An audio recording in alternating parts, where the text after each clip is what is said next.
Hello बच्चों, chemistry page में आपका स्वागत है। तो आज हमारे पास है आज का नीट का पेपर, जिसमें हम लोग इसके केमिस्ट्री वाले सेक्शन का क्वेश्चन पेपर एनालिसिस करेंगे। नीट का इस बार का पेपर काफी इजी आया था। जिन बच्चों ने एनसीईआरटी को ढंग से पढ़ा है और अच्छी तरह से एमसीक्यू की प्रैक्टिस की है, उनके लिए ये पेपर बहुत आसान है। तो आइए बच्चों, देखते हैं केमिस्ट्री में किस तरह के क्वेश्चन पूछे गए। सबसे पहला क्वेश्चन है, ऑक्साइड दे रखे हैं और उनका नेचर दे रखा है, उसको हमें मैच करना है।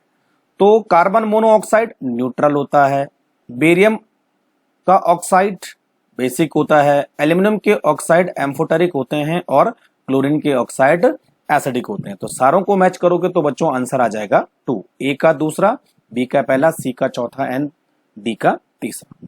क्लियर।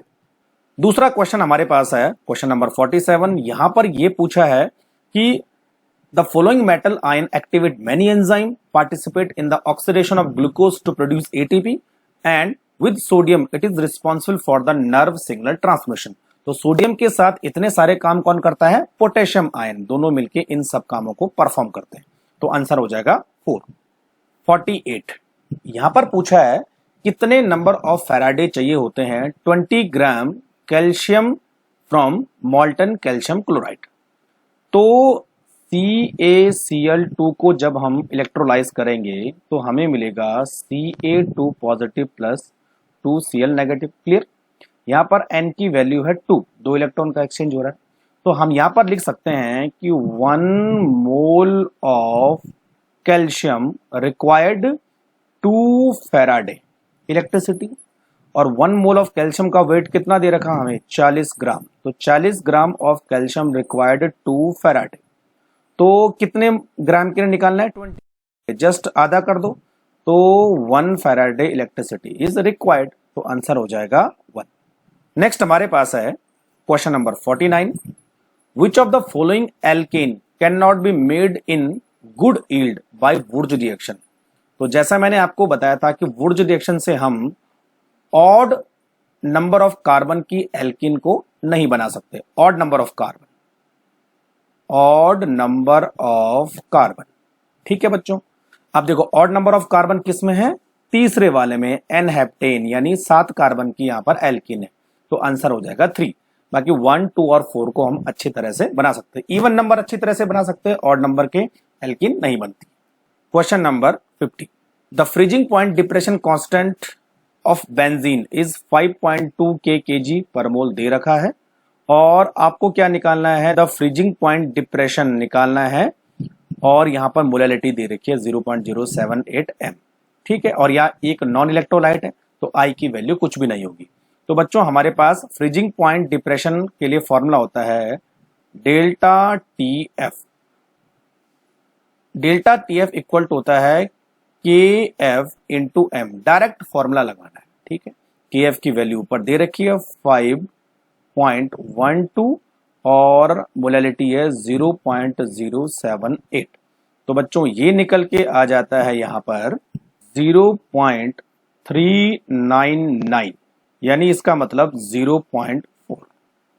तो बच्चों आंसर हो जाएगा हमारा 3.0.51। Elimination reaction of 2 bromopentane to form पेंट2इन।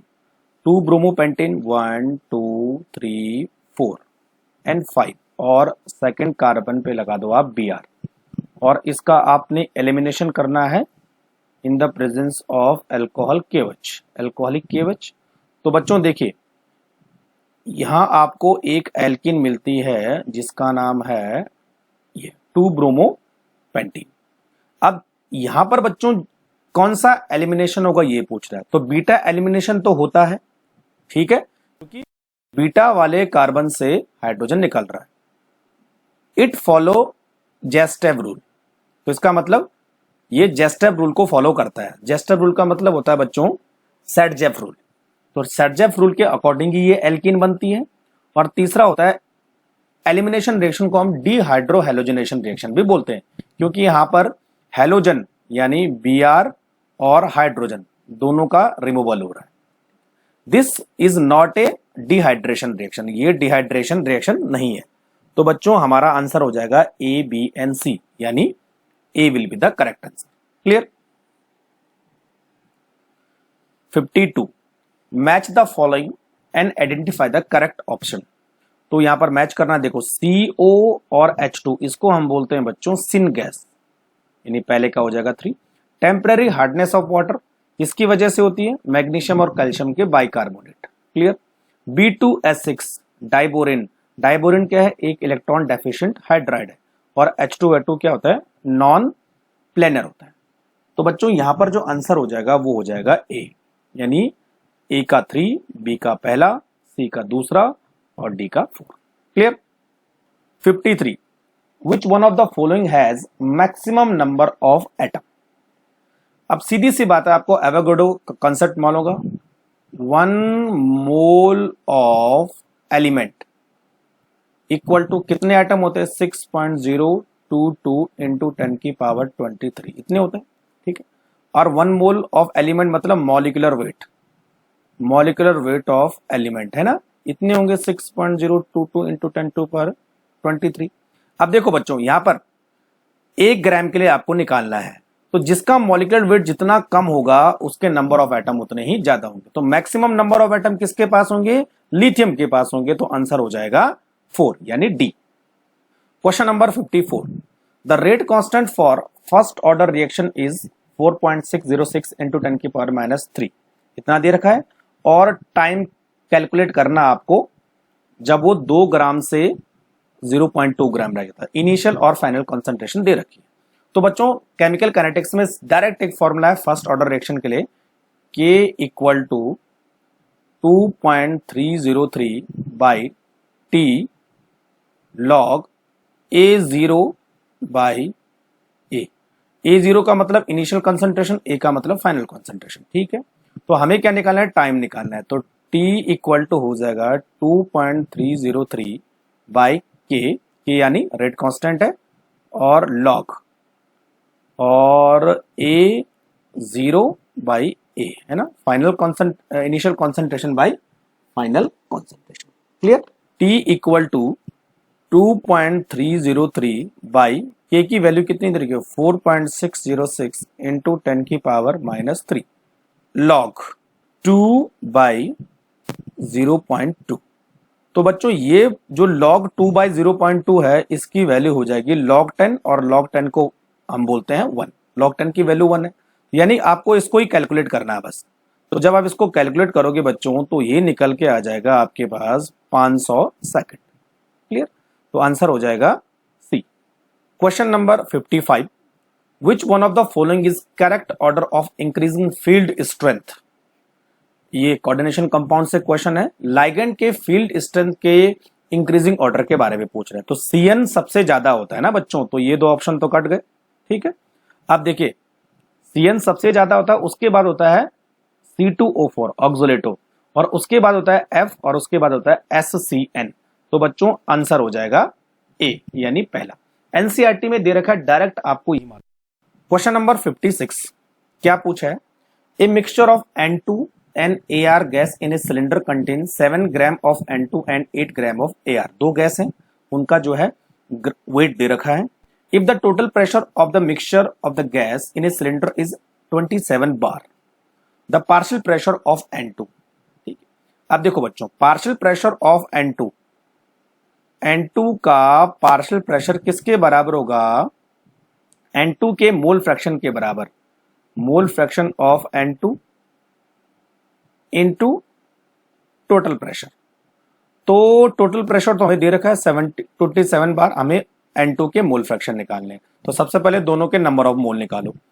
तो number of moles of N2 equal to 7 by, और कितना है बच्चों, N2 का मॉलिक्यूलर वेट कितना होता है 28, यानी ये हो जाएगा 1/4 यानी 0.25। क्लियर।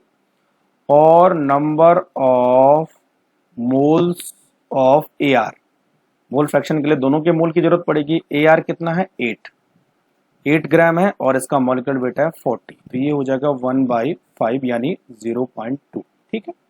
अब बच्चों N2 का मोल फ्रैक्शन कितना होगा, X N2 equal to N2 के मोल कितने 0.25 बाई टोटल मोल कितने हैं 0.25 plus 0.2।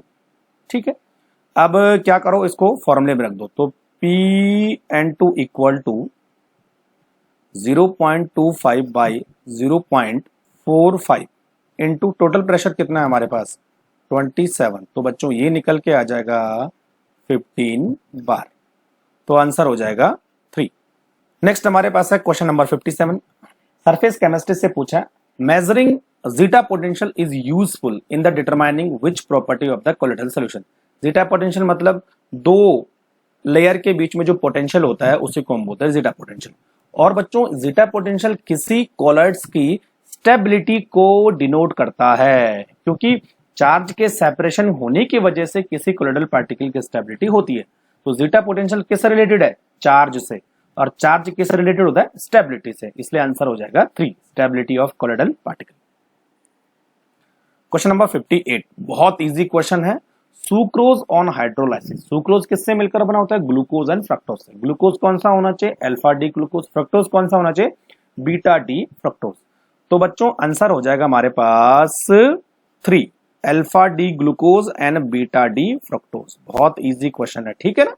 Question number 59, find out solubility of निकल hydroxide in 0.1 m NaOH given that ionic product of निकल हाइड्रोक्साइड इज, यानी KSP दे रखा है, हमें S निकालना है। तो जब आप निकल हाइड्रोक्साइड का डिग्रेडेशन करोगे तो क्या मिलेगा आपको, निकल 2 पॉजिटिव प्लस 2 OH नेगेटिव, है ना। ये बच्चों हो गया S, ये हो गया आपका 2S। अब देखिए ये पूछ रहा है NaOH में, तो जब आप NaOH को डिग्रेड करोगे तो Na positive plus OH negative. तो NaOH एक स्ट्रॉन्ग इलेक्ट्रोलाइट है और NiOH2 एक वीक इलेक्ट्रोलाइट है। तो जितनी भी कॉन्सेंट्रेशन है उस सॉल्यूशन में वो OH की वजह से होगी, क्योंकि इसकी कॉन्सेंट्रेशन ज्यादा होगी, इसकी कॉन्सेंट्रेशन कम होगी। NaOH की कॉन्सेंट्रेशन है 0.1, इसका मतलब ये पूरी तरह डिग्रेड होगा तो 0.1 इसकी होगी, 0.1 इसकी होगी, है ना। तो बोलने का मतलब है कि जितनी भी कॉन्सेंट्रेशन होगी वो NaOH की वजह से होगी, है ना। तो यहां पर हम लिख सकते हैं 2S equal to OH minus की कॉन्सेंट्रेशन इक्वल टू 0.1। ये तो हुआ। अब देखिए सॉल्युबिलिटी प्रोडक्ट कैसे लिखेंगे, KSP equal to S into 2S का स्क्वायर। तो यहां पर S इंटू 2S क्या है बच्चों, हमारे पास 0.1 का स्क्वायर। तो ये हो जाएगा S 0.1 का स्क्वायर, ठीक है। और KSP की वैल्यू कितनी दे रखी है हमारे, 2 इंटू 10 की पावर माइनस 15। तो बच्चों S हो जाएगा यहाँ पर 2 इंटू 10 की पावर माइनस, ठीक है। इसको सॉल्व करोगे तो बच्चों आंसर हो जाएगा हमारे पास फर्स्ट। नेक्स्ट हमारे पास है क्वेश्चन नंबर 60। अब देखिए क्या पूछा है, the mixture which shows positive deviation from the Raoult's law. तो यहां पर डायरेक्ट आपको एग्जाम्पल याद रखने हैं, आंसर हो जाएगा बच्चों A, ethanol and acetone. 61, identify a molecule which does not exist. तो वो मॉलिक्यूल एग्जिस्ट नहीं करेगा जिसका बॉन्ड ऑर्डर 0 होगा। तो यहां पर बच्चों हीलियम का बॉन्ड ऑर्डर 0 होता है, लिथियम का बॉन्ड ऑर्डर 1 होता है, C2 का बॉन्ड ऑर्डर 2 होता है, O2 का बॉन्ड ऑर्डर 2 होता है। इन तीनों का बॉन्ड ऑर्डर है, लेकिन हीलियम का कोई भी बॉन्ड ऑर्डर नहीं है, इसलिए हीलियम विल नॉट एग्जिट। तो आंसर हो जाएगा ए। 62, आइडेंटिफाई इनकरेक्ट। इनकरेक्ट ढूंढना है आपको, ठीक है बच्चों। देखो पहला है Cr2+ is stronger reducing agent than Fe2+, yes ये भी ठीक है। दूसरा देखिए, the transition metal and their compounds are known for their catalytic activity. This is due to stability to adopt multiple oxidation state to form complex. हाँ ये भी ठीक है। Interstitial compound are those that are formed when small atoms like Hc or N are trapped inside the crystal lattice of metal. ये भी ठीक है। तीसरा, the oxidation state of chromium in CrO4 2- and Cr2O7 2- are not same. ये not same पूछ रहे हैं, लेकिन इनके ऑक्सीडेशन नंबर तो सेम है। यहां पर इसकी ऑक्सीडेशन नंबर है बच्चों +6 और यहां पर भी इसके ऑक्सीडेशन नंबर है +6। तो आंसर हो जाएगा 4। क्लियर, इनकरेक्ट ढूंढना है बच्चों, है ना। 63, बायोमोलिक्यूल से क्वेश्चन आया है प्रोटीन वाले पार्ट से, which of the following is a basic amino acid. तो हिस्टिडीन और लाइसिन, आंसर हो जाएगा lysine. Lysine is basic amino acid. 64 क्या पूछा है देखिए, सॉलिड स्टेट से क्वेश्चन है, डायरेक्ट फॉर्मूले वाला क्वेश्चन है। एलिमेंट हैज बीसीसी स्ट्रक्चर यानी body centred cubic and edge length is 288 pm, the atomic radius. तो रेडियस के लिए क्या फॉर्मूला था बच्चों हमारे पास बीसीसी में, आर इक्वल टू √3/4a है ना। तो आंसर हो जाएगा बच्चों हमारे पास √3/4 इंटू ए की वैल्यू कितनी है 288, तो A will be the correct answer. 65 hydrolysis of sucrose is given by the following reaction. Sucrose का हाइड्रोलाइसिस में ग्लूकोज एंड फ्रक्टोज बनता है। इक्विलिब्रियम कांस्टेंट की वैल्यू यहां पर दे रखी है, तो डेल्टा आर जी की वैल्यू क्या होगी इस टेम्परेचर पर। ठीक है बच्चों, अब देखिए यहां पर ln दे रखा है, तो आपको मालूम है कि delta R G equal to, अगर हम इसको 2.303 की फॉर्म में लिखे तो -2.303 आर टी लॉग के सी ऐसा लिखते हैं, और 2.303 को हटा दें तो इसको हम कैसा लिखते हैं -RT ln के सी। तो बच्चों देखो आर की वैल्यू क्या दे रखी है, यहां पर आर दे रखा है 8.314, ठीक है। टी कितना दे रखा है 300 केल्विन, और ln कितना दे रखा है हमारे पास, ln है यानी ln जो केसी की वैल्यू है वो 2 × 10⁻13 है।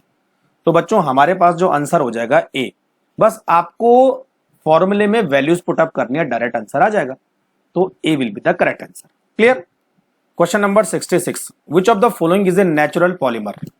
तो सारे के सारे यहां पर क्या रबड़ है, ठीक है। ये है हमारे पास ब्यूना एन, ये है हमारे पास ब्यूना एस, ये दोनों सिंथेटिक होते हैं, तो सिंथेटिक तो चलता नहीं है, ठीक है।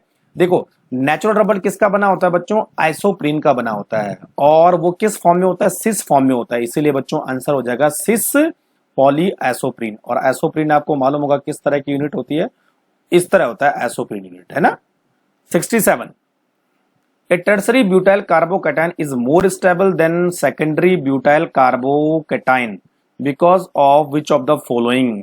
तो टर्सरी ब्यूटाइल कार्बोकैटायन कैसे बनेगा, ऐसे है ना, और सेकेंडरी ब्यूटाइल कार्बोकैटायन कैसे बनेगा, ब्यूटाइल तो ऐसे रहेगा लेकिन कार्बोकैटायन यहाँ हो जाएगा, ठीक है। दोनों को कार्बोकैटायन की स्टेबिलिटी किस पे डिपेंड करेगी बच्चों, मिथाइल ग्रुप के इलेक्ट्रॉन डोनेशन पर। और यहाँ पर जो मिथाइल ग्रुप इलेक्ट्रॉन डोनेशन कर रहा है वो किसकी वजह से कर रहा है, हाइपर कंजुगेशन की वजह से, ठीक है। जो मिथाइल का इलेक्ट्रॉन डोनेशन होता है वो हाइपर कंजुगेशन की वजह से होता है, इसीलिए प्लस चार्ज की वैल्यू कम होगी तो स्टेबिलिटी बढ़ेगी। तो आंसर हो गया बच्चों 4, hyperconjugation. 68 an increase in the concentration of reactants of a reaction leads to change in. अगर आप किसी रिएक्शन में रिएक्टेंट की कंसंट्रेशन बढ़ा दो तो बच्चों वहां पर कॉलिजन फ्रीक्वेंसी बढ़ जाएगी, यानी टक्कर होने की प्रोबेबिलिटी ज्यादा होगी। तो answer will be 4। 69 which of the following is not correct. Not पूछा है यहां पर अबाउट कार्बन मोनोऑक्साइड के केस में आपको बोलना है। It form carboxy haemoglobin, yes बनाता है भाई। दूसरा it reduce oxygen carrying ability of the blood, yes, ठीक है। तीसरा carboxy haemoglobin is less stable than oxyhaemoglobin, ये गलत है बच्चों, है ना। Carboxy haemoglobin is much much much more stable than oxyhaemoglobin, तो it will be the correct answer. तो आंसर हो जाएगा 3। और चौथा भी दे दो, it produce due to the incomplete combustion, yes incomplete combustion से बनता है। तो 1, 2 और 4 ये सही है, नॉट करेक्ट कौन है, तीसरा। क्वेश्चन नंबर 70 बहुत इजी क्वेश्चन है, मैंने आपको बताया था कि ईथर के क्लीवेज से क्वेश्चन बनते हैं। तो एनिसोल को HI के साथ रिएक्शन करना है तो क्या बनेगा, एनिसोल का फॉर्मूला होता है OCH3 बेंजीन के ऊपर, और इसको HI के साथ ट्रीट करना है। तो बच्चों क्या होता है, यहां से ब्रेकडाउन होगा, यहां से ब्रेकडाउन नहीं होगा क्योंकि यहां पर क्या है, रेजोनेंस है। तो यहां से ब्रेकडाउन होगा तो यहाँ H आएगा और यहाँ I आएगा। तो बोलने का मतलब ये है कि एक बनेगा फिनॉल और दूसरा बनेगा मिथाइल आयोडाइड। कहीं दिख रहा है, yes, A will be the correct answer. 71 which of the following amine will give carbylamine reaction. अभी मैंने जस्ट एक वीडियो बनाया था, कार्बाइल अमीन रिएक्शन कौन से अमीन नहीं देते हैं, सेकेंडरी और टर्सरी अमीन नहीं देते हैं, केवल और केवल प्राइमरी अमीन देते हैं कार्बन अमीनेशन, तो आंसर हो जाएगा 1, क्योंकि प्राइमरी अमीन है। देखो ये वाला आपको टर्सरी अमीन देखने को मिलेगा, ये सेकेंडरी अमीन है, ये भी सेकेंडरी अमीन है। तो केवल और केवल बच्चों aniline will give the carbylamine reaction. Next हमारे पास है क्वेश्चन नंबर 72। यहां पर आपको इनकरेक्ट मैच ढूंढना है। ये कुछ बच्चों नाम दिए गए हैं जिनके लिए हम कोड मालूम करेंगे, और उन कोड के लिए एक एटॉमिक नंबर आएगा, उस एटॉमिक नंबर को इस नेम के साथ हमें मैच करना है ना। इनकरेक्ट मैच ढूंढना है, ये भी ध्यान रखें, ठीक। अब देखो बच्चों, जो पहला हमारे पास है ये वाला अनिल अनियम, तो आपको मालूम है कि अन के लिए हम 1 इस्तेमाल करते हैं और नील के लिए हम 0 कोड लगाते हैं, ठीक है। तो इसके लिए कोड बनेगा 101, इसके लिए कोड बनेगा 103, इसके लिए कोड बनेगा बच्चों 106, इसके लिए कोड बनेगा 111, 111। तो 101 में कौन सा एटम आता है? मेंडेलियम, सही है। 103 में लॉरेंसियम आता है, 106 में सिबोरियम आता है, ठीक है। लेकिन बच्चों 111 यानी 111 में ये वाला एटम नहीं आता, 111 में आता है रॉन्टजेनियम यानी Rg, ठीक है। तो D will be the incorrect match, तो आंसर हो जाएगा 4, ठीक है। Question number 73। On electrolysis of dilute sulphuric acid using platinum electrode the product obtain at anode will be. तो देखो, जब हम सल्फ्यूरिक एसिड का इलेक्ट्रोलाइसिस करते हैं तो हमें क्या मिलेगा बच्चों? 2H plus and SO4 minus minus, और डाइल्यूट है तो वाटर भी होगा, तो वाटर कैसे करेगा बच्चों? H plus and OH minus, ठीक है। अब देखो बच्चों, ये दोनों जाएंगे हमारे पास कैथोड पर, तो कैथोड पर क्या मिलेगा हमें? हाइड्रोजन गैस मिलेगी, और ये दोनों जाएंगे एनोड पर, ठीक है। लेकिन बच्चों देखो, OH माइनस जो है SO4 माइनस माइनस से पहले डिस्चार्ज हो जाएगा, इसीलिए एनोड पर हमें केवल वाटर मिलेगा और ऑक्सीजन गैस मिलेगी। तो बच्चों आंसर हो जाएगा यहां पर 2, oxygen gas. Question number 74। An alkene on ozonolysis give methanal as one of the product, यानी मीथेनल का मतलब फॉर्मेल्डिहाइड बनाती है, ठीक है। देखो, अब एल्कीन को हम तोड़ेंगे और अलग अलग टाइप के एल्डिहाइड बनाएंगे। देखो, फॉर्मेल्डिहाइड बच्चों तभी बन सकता है जब डबल बॉन्ड किनारे हो, यानी ऐसी कोई एल्कीन हो। एल्कीन केवल थर्ड वाले ऑप्शन में ही सही है। जब आप इसको यहां से ब्रेक डाउन करोगे तो ये वाला जो हिस्सा है वो बनेगा HCHO और यहां पर बनेगा CHO, यानी बोलने का मतलब है कि आपको इस एल्कीन से इस तरह का प्रोडक्ट मिलेगा, ये वाला प्लस ये वाला, तो मीथेनल मिल रहा है इसमें, है ना। तो आंसर हो जाएगा 3। 75। Reaction between acetone and methyl magnesium chloride followed by hydrolysis will give. तो एसीटोन का फॉर्मूला होता है CH3 double bond O CH3 और मिथाइल मैग्नीशियम यानी CH3 MgBr। तो बच्चों क्या होगा? देखो, यहां से ये इधर निकलेगा तो ये यहां से ब्रेक डाउन होगा, तो CH3 यहां आएगा और ये दोनों यहां अटैक करेंगे। तो अब हमारे पास जो नया कंपाउंड मिलेगा वो बनेगा ये, और ये पहले से था, एक CH3 नीचे जुड़ जाएगा। और अब इसका हाइड्रोलाइसिस करेंगे तो जो है बच्चों यहां पर आ जाएगा H और इधर आ जाएगा OH और ये पूरा ब्रेक डाउन हो जाएगा। तो कुल मिला के हमें मिलेगा टर्सरी ब्यूटेनॉल इस तरह का, ठीक है। एक अल्कोहल ये मिलेगा और साथ में जो बाय प्रोडक्ट मिलेगा वो मिलेगा MgBr NOH, ये टर्सरी ब्यूटाइल अल्कोहल। तो 3 will be the correct answer. तो बच्चों जो हमारे पास फॉर्मेल्डिहाइड है वो प्राइमरी अल्कोहल बनाते हैं, एसिडाल्डिहाइड सेकेंडरी अल्कोहल बनाते हैं, और एसीटोन हमेशा टर्सरी अल्कोहल बनाते हैं। क्लियर। नेक्स्ट हमारे पास है क्वेश्चन नंबर 76। क्या पूछा था? Calculate spin only magnetic moment of Cr2+। तो देखो बच्चों, जो मैग्नेटिक मोमेंट म्यू है उसके लिए फॉर्मूला क्या होता है? √n+2, ठीक है। और n इक्वल टू होता है नंबर ऑफ अनपेयर्ड इलेक्ट्रॉन्स, ये होता है, ठीक है। अब देखिए बच्चों, यहां पर अनपेयर्ड इलेक्ट्रॉन ढूंढने तो Cr के लिए होता है 24 एटॉमिक नंबर यानी 3d5 4s1, ठीक है। तो Cr2+ के लिए हो जाएगा 3d4। क्लियर। तो इसका मतलब यहां पर जो है 4 अनपेयर इलेक्ट्रॉन हैं, 1 2 3 4, तो n की वैल्यू आ जाएगी 4। तो जब बच्चों आप इसका मैग्नेटिक मोमेंट कैलकुलेट करोगे 4 4 प्लस 2 यानी हो जाएगा 24, ठीक है। तो हमारे पास जो आंसर आ जाएगा वो हो जाएगा 2 यानी 4.9। एक और तरीका है, जितने अनपेयर इलेक्ट्रॉन होते हैं उतना पॉइंट समथिंग बस लगा लो, तो 4 अनपेयर इलेक्ट्रॉन होते हैं, इसका मतलब 4 पॉइंट समथिंग इसका आंसर आने वाला है। क्लियर।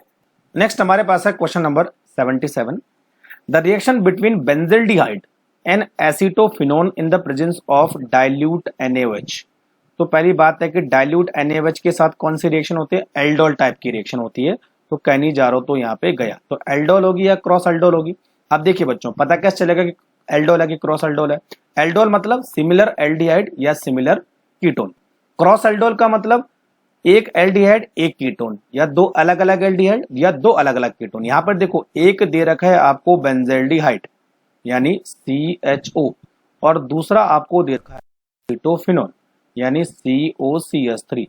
तो एक अलग एल्डिहाइड और दूसरा कीटोन, इसका मतलब it will B cross aldol condensation. Cross का मतलब दो अलग अलग चीजें, तो आंसर हो जाएगा 4।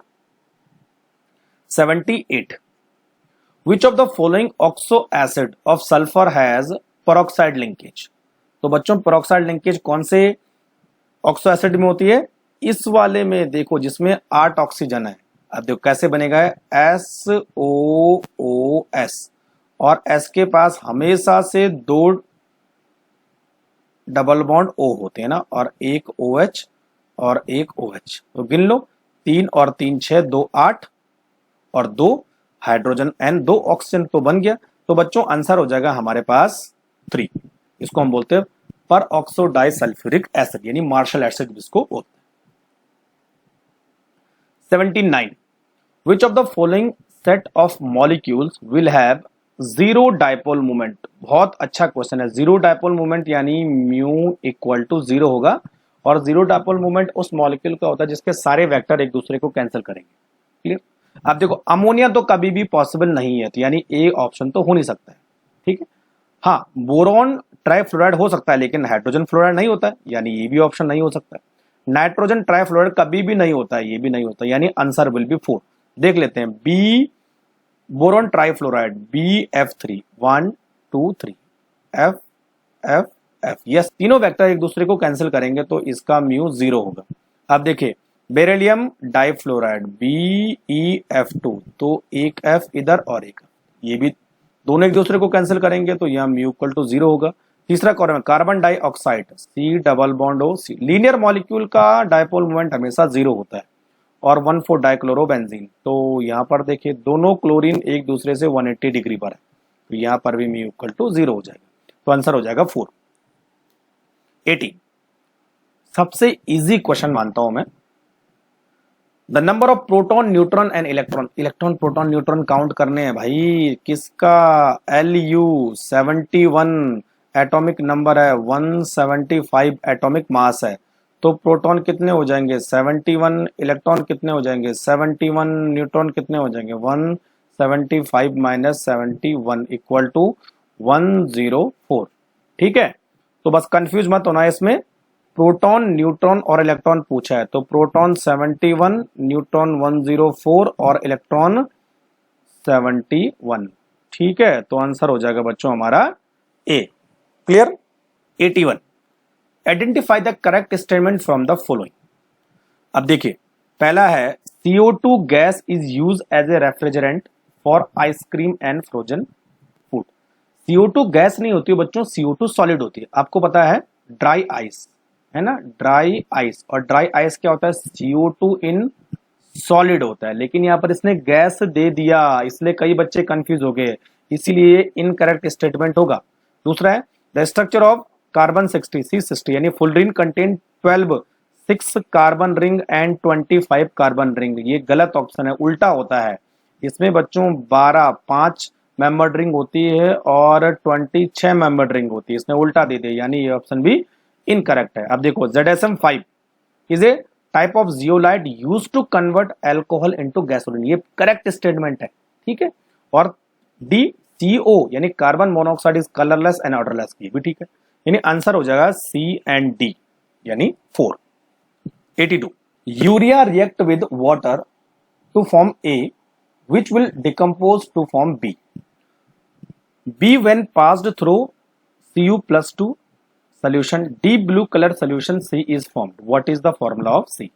तो यूरिया होता है NH2CO NH2 और बच्चों जब ये वाटर के साथ रिएक्शन करता है तो यहां पर बनता है अमोनियम कार्बामेट, अमोनियम कार्बामेट, और अमोनियम कार्बामेट डिकम्पोज होता है हीट की प्रेजेंस में, तो बनाता है यहां पर अमोनिया गैस प्लस CO2।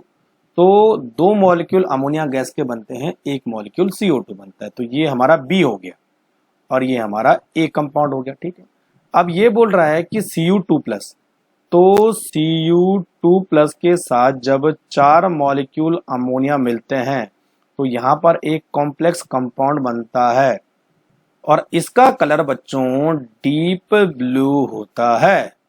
तो बच्चों आंसर हो जाएगा हमारे पास 2। 83 विच of the following is cationic detergent. Cation कहां पर होते हैं, जहां पर नाइट्रोजन होता है, तो बच्चों आंसर हो गया 3, डायरेक्ट आंसर करना है। सिटाइल ट्राइमिथाइल अमोनियम ब्रोमाइड और इसका फॉर्मूला होता है CH3CH2 और यहां पर 15 मॉलिक्यूल होते हैं और आगे होता है नाइट्रोजन और उस पर 3 CH3 लगे होते हैं।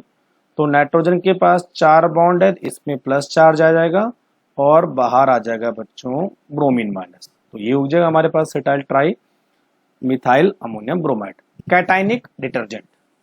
84 थर्मोडायनेमिक्स से क्वेश्चन आए हैं। 2Cl को Cl2 में चेंज करना है तो डेल्टा S और डेल्टा H का क्या होगा। तो देखो बच्चों यहां पर 2 मोल है, यहां पर एक ही मोल है, तो नंबर ऑफ मोल कम होंगे तो एंट्रोपी भी कम होगी। तो जब एंट्रोपी कम होगी तो डेल्टा S की वैल्यू क्या होगी, नेगेटिव। क्लियर, तो डेल्टा S तो नेगेटिव होने वाला है, इसका मतलब डेल्टा S 0 से कम होगा, तो ये ऑप्शन भी नहीं हो सकता है और ये ऑप्शन भी नहीं हो सकता है ना। अब देखिए बच्चों डेल्टा H के लिए साइन कैसे मालूम करेंगे। तो यहां पर जब आप किसी मॉलिक्यूल को तोड़ते हो, Cl बॉन्ड है और आपको इसको 2 एटम में डिवाइड करना है यानी तोड़ना है, तो तोड़ने के लिए एनर्जी चाहिए होती है, तो एनर्जी विल बी एब्जॉर्ब्ड, तो डेल्टा RH की वैल्यू क्या होगी, पॉजिटिव। अब इस रिएक्शन का उल्टा कर दो, यानी 2 Cl के मॉलिक्यूल को आपको जोड़ना है और दो Cl के एटम को जोड़ना है और Cl2 मॉलिक्यूल बनाना है, तो डेल्टा H की वैल्यू क्या होगी, नेगेटिव। ठीक है, तो बच्चों डेल्टा S भी नेगेटिव होगा और डेल्टा H भी नेगेटिव होगा, तो यहां पर आंसर आ जाएगा हमारे पास 4, डेल्टा RH लेस देन 0 और delta S is also less than 0। Clear. Next हमारे पास है question number 85, identify correct statement है ना। अब देखिए wrought iron is impure iron which contain 4%। Wrought iron सबसे प्योर फॉर्म होते हैं आयरन की, तो ये इनकरेक्ट है। Blister copper has blistered appearance due to the evolution of CO2। CO2 ही नहीं होता बच्चों, SO2 की वजह से होता है, ये भी गलत है। Vapour phase refining is carried out for निकल bye 1 आर्केल method. Vapour phase refining में जो निकल के लिए होता है वो मॉन्ड प्रोसेस होते हैं, 1 आर्केल के लिए क्या होता है, जिरकोनियम एंड टाइटेनियम, तो ये भी गलत हो। अब जो करेक्ट ऑप्शन है वो है बच्चों 4, यानी pig iron can be moulded into the variety of shape, ये करेक्ट ऑप्शन है, आंसर हो गया 4। 86 अगेन थर्मोडायनेमिक्स में प्रोसेस से क्वेश्चन आ रखा है, मैंने एक बार आपको करवाया था है ना। तो ये पूछ रहा है बच्चों कि एडियाबैटिक कंडीशन के लिए जो डेल्टा T Q और W होगा वो क्या होगा। तो एडियाबैटिक कंडीशन में जो हीट एक्सचेंज होता है वो 0 होता है, तो Q इक्वल टू 0 होगा, तो जब 0 होगा तो डेल्टा T की वैल्यू भी बच्चों 0 होगी। तो यहां पर देखा बच्चों free expansion of ideal gas, तो जब कोई आइडियल गैस वैक्यूम के अगेंस्ट एक्सपेंशन होती है तो वहां पर बच्चों P यानी जो डेल्टा P होता है वो 0 होता है, और जब डेल्टा P 0 होगा तो वर्क की वैल्यू भी 0 हो जाएगी, तो आंसर हो जाएगा A। 87 HCl was passed through solution of CaCl2, MgCl2 and NaCl। तीन चीजों के सोल्यूशन दे रखे हैं। यहां पर पूछा है कि कौन सा कंपाउंड प्रेसिपिटेट ऑर्गेनिक क्रिस्टलाइज होगा, तो जिसकी सॉल्युबिलिटी कम होगी वही क्रिस्टलाइज होगा। तो बच्चों यहां पर NaCl की सॉल्युबिलिटी MgCl2 और CaCl2 से कम हो जाती है, इसीलिए केवल NaCl प्रेसिपिटेट होगा, बाकी नहीं होंगे, तो ये क्रिस्टल के फॉर्म में आगे आ जाए। 88 सबसे easy question, what is change in the oxidation number of carbon in the following reaction. Carbon है ना CH4, किसकी इलेक्ट्रोनेगेटिविटी ज्यादा है, कार्बन की, हाइड्रोजन की कम है, तो यहां पर कार्बन होगा 4। कार्बन अब बना रहा है CCl4, तो किसकी इलेक्ट्रोनेगेटिविटी ज्यादा है, Cl की, तो Cl माइनस हो जाएगा, तो कार्बन क्या हो जाएगा, प्लस। तो बच्चों आंसर आ जाएगा -4 से +4 यानी 3। 89 identify the compound X in the following sequence of the reaction. Toluene की रिएक्शन करनी है Cl2 से और H न्यू, इसका मतलब सब्स्टिट्यूशन रिएक्शन होगी, है ना। और कौन सी substitution, free radical substitution. X बनाना है, X का हाइड्रोलिसिस करना है, बेंजल्डेहाइड बनेगा। देखिए बच्चों यहां पर हमारे पास है CH3 और हमने Cl2 और H न्यू लिया, तो यहां पर केवल 2 हाइड्रोजन रिप्लेस हो जाएंगे और उसकी जगह में 2 Cl लग जाएंगे इस तरह से। और जब इसका आप हाइड्रोलिसिस करोगे तो 2 Cl की जगह में क्या लग जाएंगे, 2 OH लगेंगे, एक OH ऐसा और एक OH ऐसा। और जब बच्चों इसका आप हीट करोगे तो दोनों OH एक कार्बन पर होते हैं, अनस्टेबल होते हैं, तो वाटर निकल जाएगा और यहां पर हमें मिल जाएगा बेंजल्डिहाइड। तो ये आंसर हो जाएगा हमारे पास, 2 Cl लगने चाहिए, तो 2 Cl कहीं दे रखा CHCl2, तो 3 will be the correct answer. 3 होंगे तो बच्चों बेंजोइक एसिड बनेगा, है ना, ध्यान रखिए। And last, paper chromatography is example of. तो पेपर क्रोमेटोग्राफी एक पार्टीशन क्रोमेटोग्राफी का एग्जांपल होता है, और partition chromatography is also called liquid liquid chromatography, है ना बच्चों। तो मोबाइल फेज भी इसमें लिक्विड होती है और स्टेशनरी फेज भी लिक्विड होती है। जो कागज होता है उसके अंदर लिक्विड रहता है और बाहर भी लिक्विड होता है, तो आंसर हो गया 2। तो चलिए बच्चों ये था हमारा नीट आज का केमिस्ट्री पेपर का एनालिसिस। अगर आपको वीडियो पसंद आया तो शेयर और लाइक करना मत भूलिए। अगर कहीं कुछ रह जाए तो आप मुझे कमेंट बॉक्स में लिख सकते हैं। Thank you very much.